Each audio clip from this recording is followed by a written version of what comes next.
بایزید بستامی رحمه الله د خدای یو ولی تیر شوی او داسې ولی تیر شوی چې شپه او ورځ په د الٰه العالمین جل جلاله اطاعت کو داغه فرمان برداری به کوله دی وای چې کله مړ شوم و چې مړ شوم فرشتو راته وویل چې څه دې کړي څه اعمال دې کړي وای ما فکر وکړ ورته وایم چې منځونه مې ډېر کړي روژې مې ډېرې نیولي تلاوتونه مې ډېر کړي هسې نه چې قبول شوي نه وي راځئ او بله خبره ورته وکړه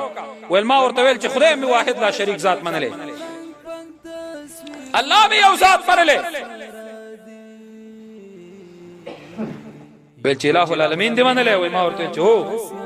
وی اواز راته کېږي چې او بایزیده یو ورځ دې شودې وخوړلې او په خېټه دې درد شو خلک دې پوښتنې ته راغله تا ورته داسې ونه ویلې چې خدای مې په خېټه درد کړی تا ورته ویلې شودې مې څکلې او په خېټه مې درد شوی تا زه منلې تا به درد په ما راوړی په شودو دې ولاړه وی غلې کړه دې ته توحید وایي نن خلک د توحید نارې وایي موږ موحدین یو موږ موحدین یو خدای یو منو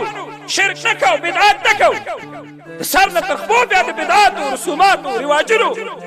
او د غلطو کارونه ډک موږ موحدین یو اے بایزیده ته څنګه موحد وې چې په خېټه درد دې موږ راوستی او تا شودې ملامتولې ولې تا شودې ملامتولې وایي غلې شو وایي مال چې خدای بس دا یو خبره و دا منظور نه شوه ویل چې بایزیده په یو شي دې بخم همدردي دې کړې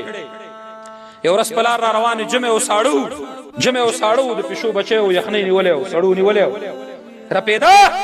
نن افغانستان کې یتیمان کوڅو کې رپېږي زه په خپل کروزین کې تېرېږم ما ته بخارۍ لګېدلې تا څه چې دا ټیمان لاس کې په دې یخ اوبو دا موټرونه چې دا چا بچي دي که نه دي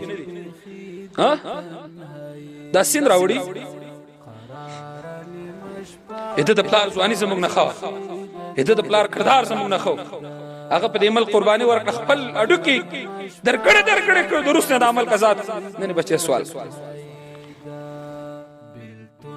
نن د هورې غوندې کونډه سوال تا ولې د څوک همدار چې هغه شیشه کړي چې ته ولې دلته ساړه ستا کېږي چا کونډه نه پوښتنه وکړه چې ستا په کور کې خس شته دی که ستا په کور کې خس نشته بس څه کې پاک کالي مې اغوستي دي وتو کړي عطر مې په ساه نه اچولي لمونځ کو خدای به مې جنت ته بوځي ولا خدای قرآن چې وبه یې نیزه وربشه تا خپل مزدور ته ویلی دي چې ته په دې یخنۍ کې لګیا یې او تا دا مټ را بډوالي ته لګیا یې دلته کار کوي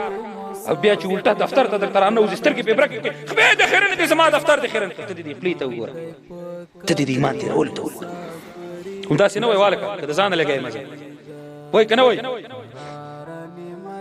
خدای د خیرن دې دفتر ته مې راننوځه ته دې شکل ته دې ګوره او دفتر ته دې ګوره د دوه ټنګو قالینه دې هلته اچولې ده مه راځه چې پرونه پورې خو ته هم داسې خیرن پیرن ګرځېدې د قالینې هغه اړه خدا اړخ دې نه پېژانده دا نن دې د کمره پیدا کړه خو غلاګانې دې وکړه چور دې وکړه چپاول دې وکړه ای بایزیده په دې دې بخوف د پیشو بچی سړو نیولی او کورتۍ کې دننه ایست کورتۍ کې دننه ایست چې کله ګرم شو مر راوخته د پیشو بچی دې خوشي بس دا عمل مې دې خوښ دی خو دغې دې بخم ګنې نور په یو شي نه بخم راځئ ورونو راځئ چې همدردي پیدا کړو راځئ چې یو بل ته د ورورولۍ لاس ورکړو راځئ چې خپل مصارف کم کړو په یتیم په غریب په بېوسته باندې ورحمېږو د هغه پوښتنه وکړو داسې خلک به چې هغه به په څه رقم تېرو کړي ډېر به داسې چې هغه به اوس په دې حیرانې د دوا پیسې به نه لري نه به د غذا پیسې لري او وایي به زه څه وکړم نو چې تا ته خدای درکړي خو ته یې وکړه